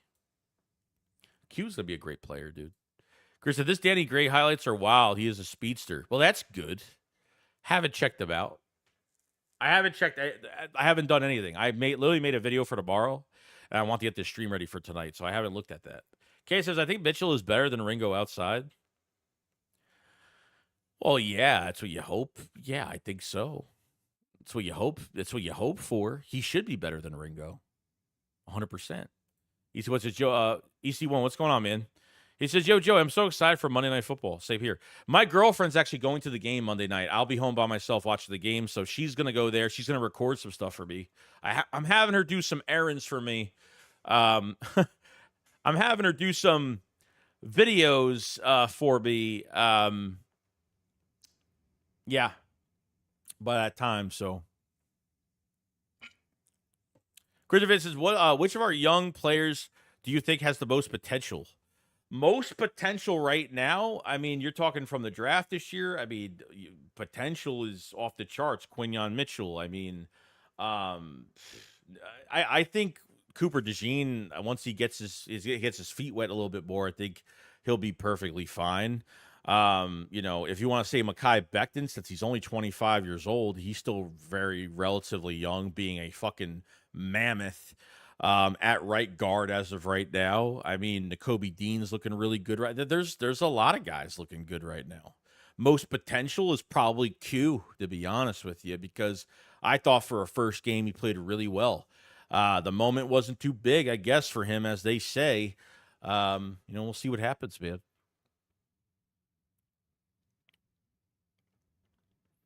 So if Davis doesn't get things going, don't be surprised if Bro Jomo eventually pushes him for the job. This is a big year for Davis. Yeah, like Davis, like I said, like the field conditions, like I didn't feel that. I felt like Jalen Carter played probably the best. Milt Williams missed a tackle in the backfield, which kind of sucked, but I thought he had some pressures at times. Moro Jobo was like fucking, what is he, a 6th, 7th round pick for the Eagles? I mean, Moro Jobo, holy crap, dude. That man was killing it. He was flashing like crazy in that game on Friday. He was getting some good pressure on Friday. Like the DTs, I don't really have an issue with this season. I think it was already like surprising they kept 6. They got that Byron Young from the Raiders, that 3rd round pick that the Raiders gave up after a year. He's got really good flash on pass rush, that Byron Young from the Raiders. He's got really good pass rush.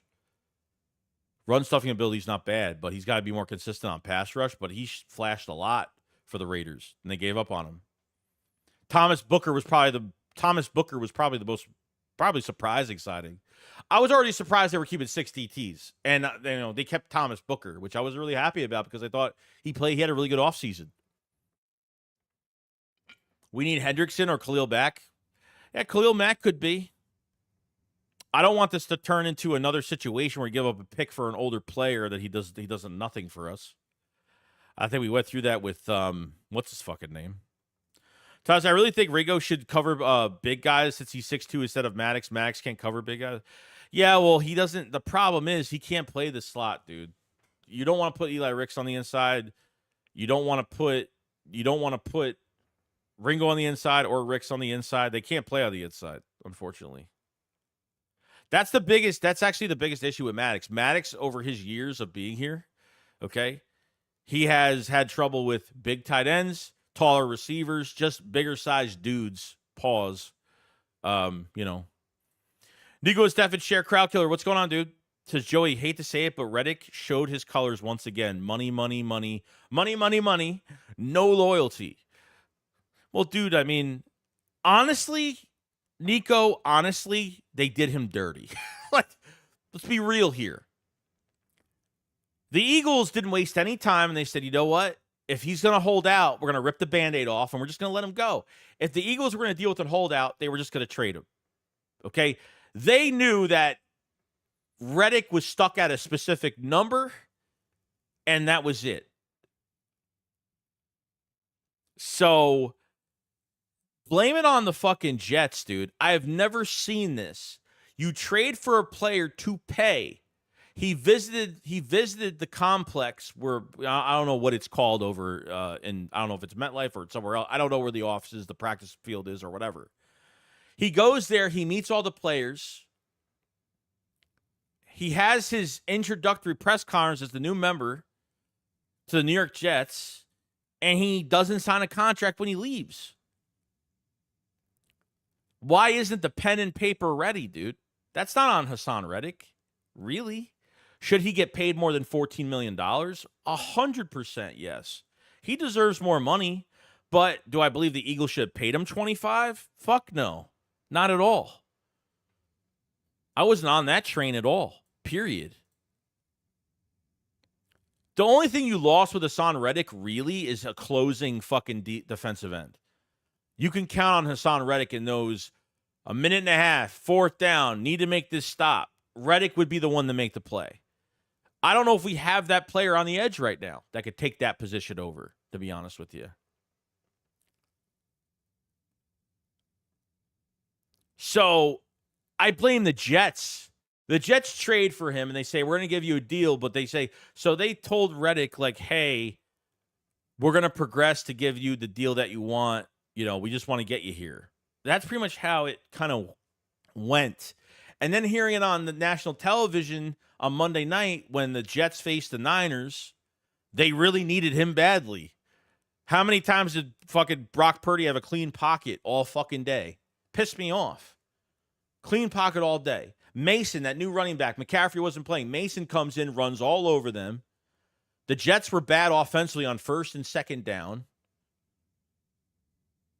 And you had no pass rush. Clean pocket for Purdy. Mostly the whole fucking game. The whole game. I don't blame it on Hassan Reddick. The Eagles didn't want to waste their time with him. So what they did was they went out and got Bryce Huff. That was more of a scheme fit for the defense, I guess. In their opinion, I guess Fangio sees a lot more from Reddick. The thing with Reddick, he's a streaky player.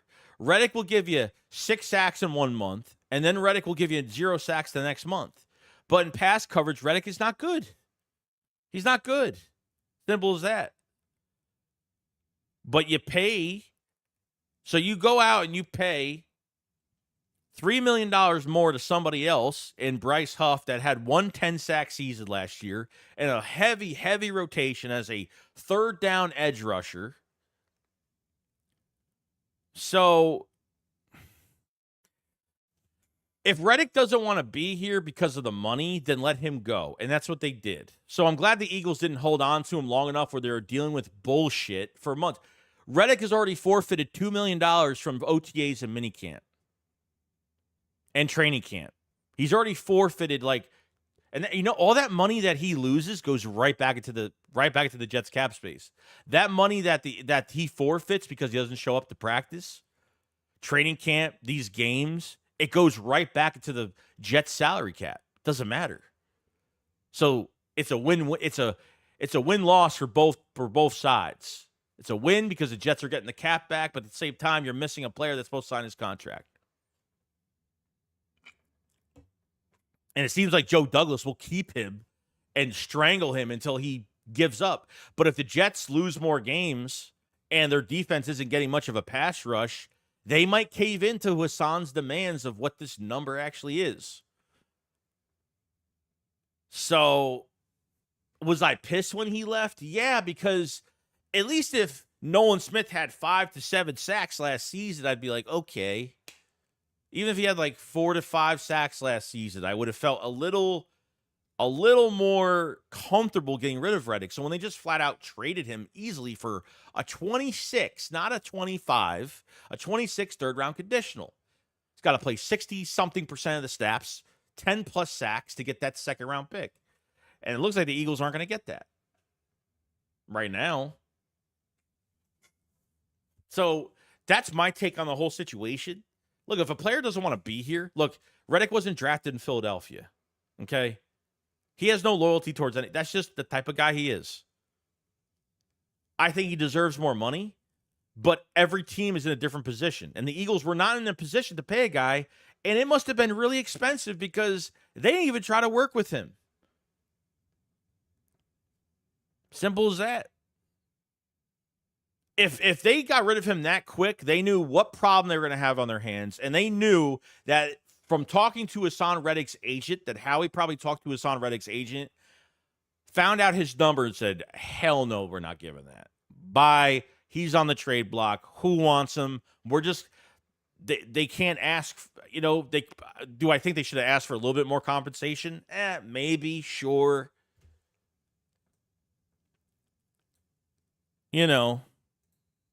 But that's my take on it. Sorry, I just ranted for that whole time.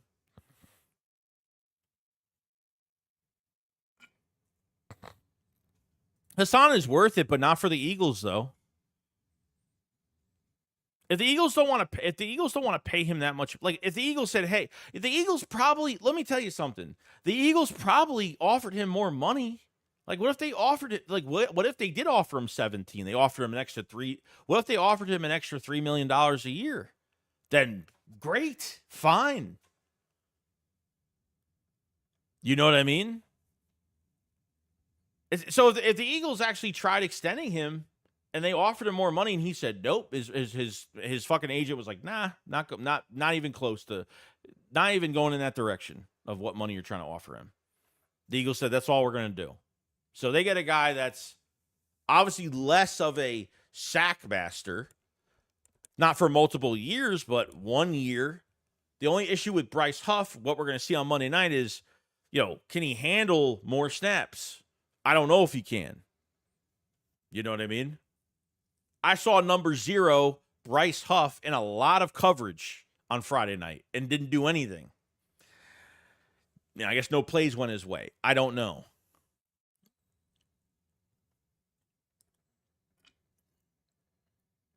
Dre Diesel, the super chat. Thank you so much, my friend.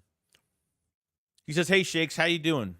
How you doing? Look, man, Max got toasted. Rodgers comes back and plays outside, and Q will take slot from Maddox, and we good on D." I mean, potentially, yes. You're getting your secondary upgrades this week. Q will play at the inside corner spot, which should be a major upgrade over Maddox. Okay. And Isaiah Rodgers hasn't played yet. So I'm hoping Isaiah Rodgers, it might take him a series or two because he hasn't played in a long time. I don't care what he did this offseason program. Whatever. He should be ready. Rodgers is playing with a chip on his shoulder. We'll see what happens. That's where we're at.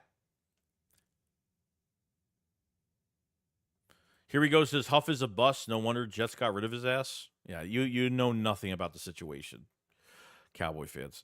I doubt the team would give Reddick 25 a year. Von Miller got this much and screwed the Bills for a couple of years. Yeah, that big. Yeah, I remember that, and didn't do anything. I feel it's just too early to say that. Coach says that's that 5 and 2. You got some edge rushers. It could be nice. Yeah. For me, it's like they got rid of Reddick with. They put a lot of faith into a lot of uncertainty at edge. You had to draft a guy in Jalix Hunt. Brandon Graham's going to retire after this year. Man, look at now. Look at the future. You're losing Sweat. You're losing Graham. Sweat's done. Sweat's not going to be in Philadelphia next year. He's done. Okay? Sweat needs to have a double-digit sack season. He needs to be relentless this year. 100%. DT looks good. DT looks very productive right now. Very. And it starts with Jalen Carter. Jordan Davis, had an okay game, did well in the beginning, and then I kind of felt like he fell off. Moro Jomo, I thought, flashed in this game, but wasn't consistent. Like, it was just one of those games. It was a first game. That's why I can't put too much into it. That's why I have to give this a few weeks. I have to give it a few weeks. Nicholas says, you think Jay Hunt will play? I'm hoping, yeah.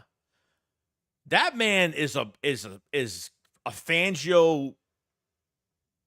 That man is a, how do I even say this? He is, I mean, even Fangio was surprised over what Jalen Hunt did this offseason program. He didn't expect to get the production in his first year as a third-round pick than what he would have got.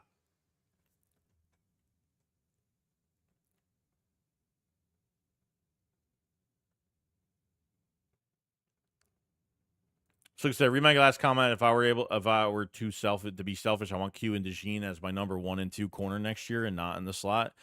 Yeah, you could do that as well. I mean, you could potentially do that. But the problem is you don't have much at nickel right now. So say you lose Rodgers, you put Q and DeJean on the outside next year when Slay leaves. There's not much at nickel. I don't think there's anything at nickel at this point. It's not being selfish. I don't want to put DeJean as an outside corner just for the reason as I think he could be that Malcolm Jenkins piece for us. I think he could be that move around Swiss Army knife piece. I think putting Dean, at least for now, for this year, if you want DeJean at one spot, potentially when he's up to speed with everything, do they want to keep him at one spot? Do they want to throw him in certain coverages and have him lurking around the defense a little bit? I think as a move-around player for this defense, he'll be a lot better than just throwing him at one spot. But if they throw him at one spot this year, selfishly for me, I want Quinyon to play on the outside and say, fuck Isaiah Rodgers. That's what I want to do because there's no future with Isaiah Rodgers, but it's going to cost money to do that. But with Quinyon, he's here for 4 years and a 5th-year option. You know what I mean? So for this year, I haven't seen Dean play safety yet. If Dean wants to come in as a nickel, when they decide to switch Isaiah Rodgers or if Isaiah Rodgers doesn't play up to the task, then DeJean has to play, and they got to find ways for him to play. They got to find ways. Christopher, I hope we can clean up the turnovers. We can be so dangerous if we don't turn the ball over. Yeah, and defensively too, dude. Like, take advantage of these situations where you can get turnovers, and like they messed up a couple times on getting the ball back. Bill says, "Hey Joey, if Bond kills it and another team overpays for him, could you see Nolan come in and fill that spot next year?" No. If Nolan wasn't moved, and I said this before fucking OTAs happened, I said it would be really nice if Nolan Smith could play edge and he could play as an outside linebacker because of his athleticism, what he could do in the open space and the coverage ability that he has.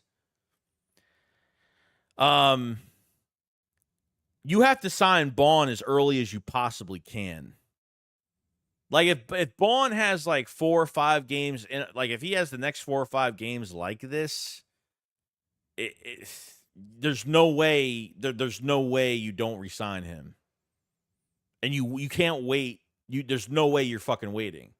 Howie is going to be smart enough to say, yeah, let's go try to negotiate, get this done. We want to extend you. And obviously Bond's going to say, yeah, they're going to try to extend me because if I play like this all year and then the season's over with, he's just going to wait until free agency. He's just going to wait until teams talk to him and see what happens. So,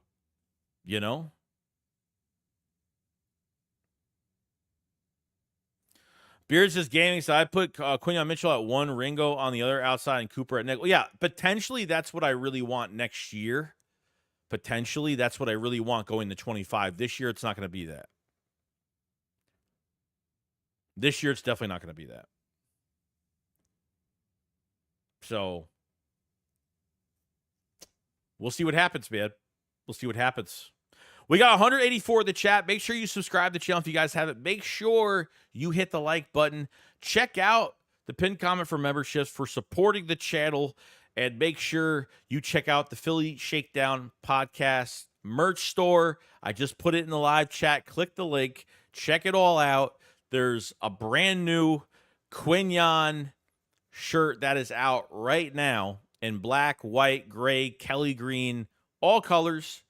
Pretty much every shirt now is up at 6 to 6XL sizes, and we are putting out more stuff, not just t-shirts. There's going to be a lot more stuff coming out that we're working on, so definitely check all that out. But we've been streaming for almost 2 hours, so we'll stream for another like 8 minutes, and then we'll probably head out for the night. And then we'll have a video out. You guys will have a video out tomorrow. You guys will have a stream with me on Friday. We'll have the Philly Shakedown this weekend, and then we'll be streaming the game, live play-by-play on Monday night. So very excited. Very excited. Very, very excited.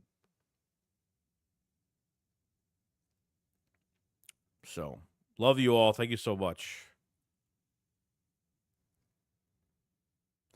Youngboy Majestic says, curious on why Jalen still seems a bit frustrated. What are your thoughts? I personally think lack of dump-off routes. I think some route combinations. I think part of it, too, was the field where when he extended plays, he didn't really use his speed to his advantage because, you don't want to lose easy yards on a shitty field. But on top of everything else, I feel like when you put too much on his plate, when it's an empty set, no safety blanket, no running back to at least give him that check down offering that he has in certain situations. When he extends plays, no plays are being made. Every time he extended the ball Friday night, it seemed like it went nowhere. He either went out of bounds or he took the sack, one or the other. To know if Nick Sirianni's involved in this offense, I think is part of it, and I really fucking hope not, because I don't know why Kellen Moore would look like this in the first game. But like I said, it's the first game. I have to give it a few weeks because it's, you have an off-season program where your joint practices have more value over regular preseason games, period. So I think it's a lot of things. I think some sequences looked really just bland. And I'm hoping they get better. I don't like the read option keepers with Jalen Hurts. These teams know if Jalen Hurts isn't going to run with full effect, like on bad field conditions, you could run the read option, but let Hurts play as the decoy, like he's going to run with the football in his hands, and it's worked. It's obviously worked because that the read option will keep defenses on their heels with Saquon Barkley either going to keep the ball, get the ball, or Jalen Hurts is going to keep it for himself. I'm hoping we get pressure on Monday night. I'll be shocked if we don't. If they don't sack Kirk Cousins like 3 to 4 times on Monday night, I'll be really shocked, honestly. Dewan Jones says, when Sidney Brown comes back, Cooper later in the season, I could see a lot of big nickel because them boys not scared to tackle. No, I think they should use him in a scheme like that, especially in open space. Let him move around the secondary. You know what I mean? If it's nickel package, let him move around. Because I see him as a safety. That's what I see him as. He'd beat blockers across their face and get in on these tackles. And his tackling is A+, fucking fantastic. So we'll see how it goes. Beer says, gaming. I'm going to stay here till the stream is done, and then I'm going to watch some Michael Myers. So we're getting close to Halloween soon. So Tyler Cruz says, that second pick from Hurts, it looked like AJ slipped on his route, and Jair got the interception, but the first pick was not good. No, the first pick was just like, I need to throw something down. The first pick was stupid, dude. What they should have done was throw something short or run the football at least to get some yards. To say, hey, if we need to punt, if they say, hey, you know what, let's just try to get some yards. We need to try to punt the ball downfield because we can't, he throws this fucking ball in the double cover. I mean, just that was a bad one. The end zone one, you know, as much as you shouldn't roll to the right side and throw across your body while you're still rolling, that's a very dangerous pass, which ended up in a pick by Alexander. Okay, but that first one where they're on the 10-yard line, Saquon Barkley gets his first carry and he slips immediately, so they're down to the 6. They run a stupid tight end screen. I forgot what it was. Like, stupid. Like, stop with the tight end screen. Like, Goddard is not going to get. I don't know what the tight end screens I can't fucking stand. Last year, just bullshit. Can't stand it. So.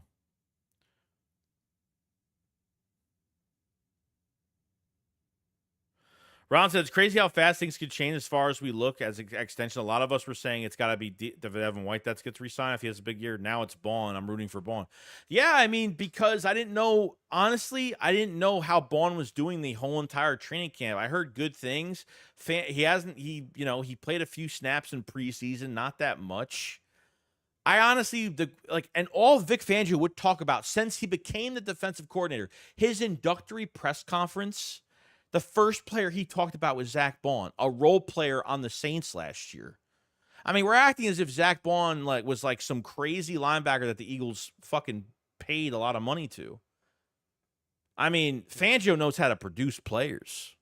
That's what it looks like right now. So, you know, we'll see how it goes, man. He said Big DC's tight end screens have been going on since 2018. I've been hating it since. No, I agree. It's horrible. I feel you get nothing out of it. If it's short yardage on maybe a tight end screen, sure. But, like, when you have, 7 to 10 yards to go, I don't know. For me, I can't stand them. I can't stand it. Salah, what's going on, man? Hope you're having a good day, bro. So, other than that, I think we're good for the night. We'll have a stream on Friday. We'll have the shakedown this weekend. We'll be live streaming the game on Monday night and doing some good things. So, we're very excited. Very, we're ready for week 2, man. See how the practice goes this week. But we'll be going over matchups later on in the week when it comes to the Atlanta Falcons, what to look out for. I think both defenses are going to have a big test going forward. James Odell, member for 5 months. Thank you so much, man. He says, defense improving makes me excited. Yeah, especially when I see linebackers flying around like they are. Yeah, it's really exciting. They put a lot of resources into the secondary, bro. A lot of resources.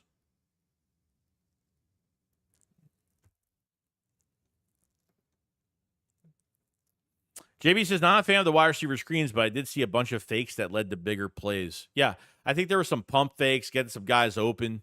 I thought they did good.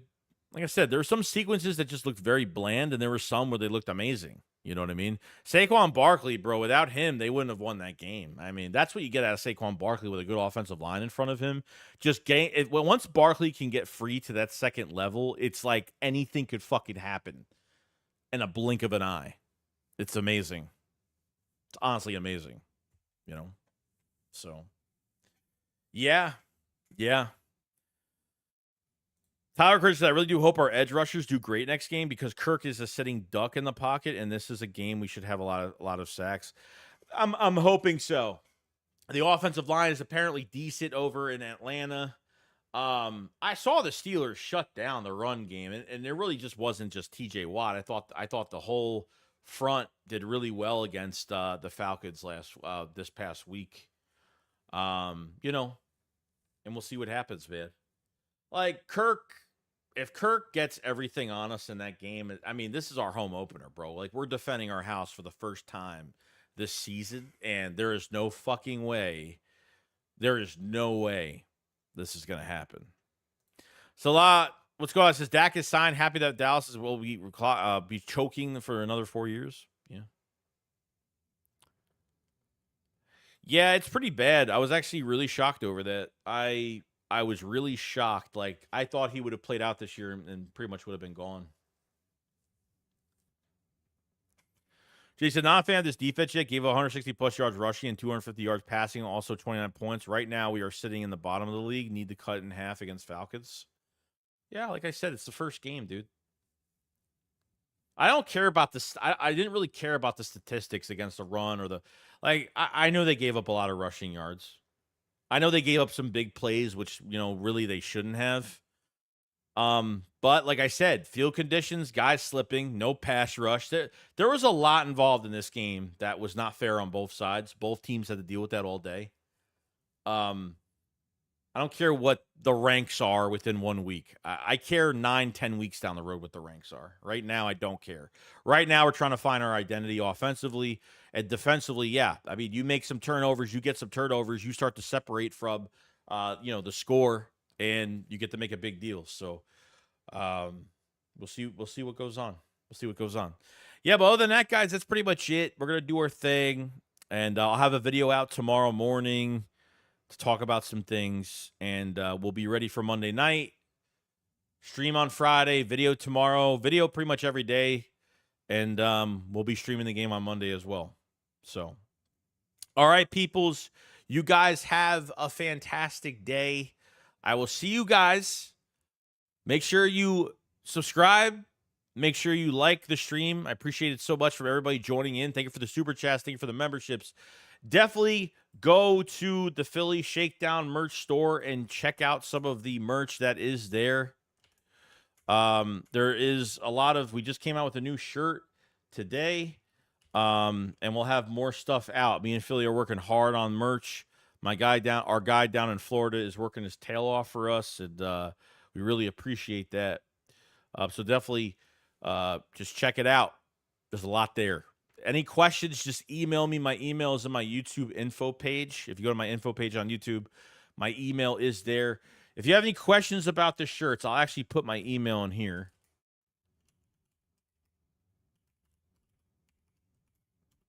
If you have any questions about shirts, sizes, anything like that, just email me. Screenshot it, whatever you want to do. If you need to email me for anything. Okay? I'll see you guys Friday on the next stream, and I'll have a video out tomorrow. So you guys have a great day, and I'll see you guys on the next one. Shakes, what up? Follow slide. Peace out, guys. Peace.